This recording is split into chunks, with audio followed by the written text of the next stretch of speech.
by seeing it from different angles. That's really the right way of conceptualizing it. So chaos and order are unexplored territory and explored territory. That's a good way of thinking about it. It's a biological way of thinking about it. So animals have an explored territory, and they're very protective of that. You know, animals in zoos, for example, everybody thinks, well, the animals don't like to be in the zoo. It's like, for most animals, if you open the door to the cage, they stay in the cage. That's home. And you know, if you have a cat, some of you have had cats, and you've taken your cat to a new house, the cats don't like that. The cat's pretty happy in its house because it's gone around the house and it's sniffed out every nook and cranny in that house, and it knows that there isn't anything there that eats cats. And so it's quite happy to be in that house. But then you take the cat to a new house and that cat isn't happy. If it's a neurotic cat, it'll go under the couch and it'll yowl for a day or two before it comes out, because it thinks there are things that eat cats. And there's probably some of them in this house, because that's the right default assumption, right? If you're small and edible, the right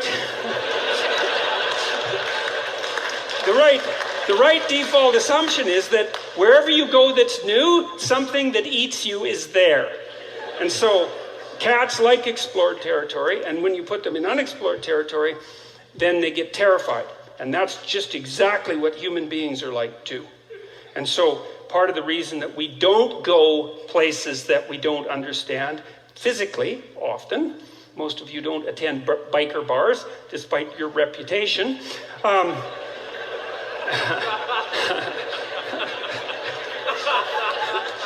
And if you do, like, more power to you, as far as I'm concerned.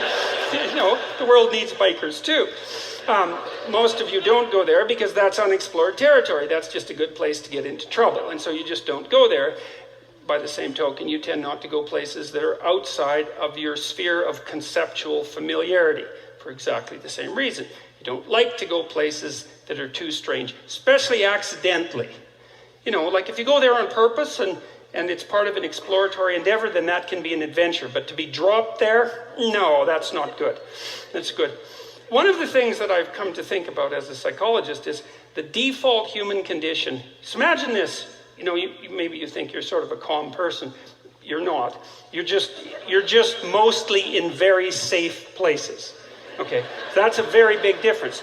So the default human being, so imagine that you were woken up at 3 o'clock in the morning and you're stripped naked and you're taken in a helicopter and you're dropped into the jungle at night naked. Okay, that's what you're actually like.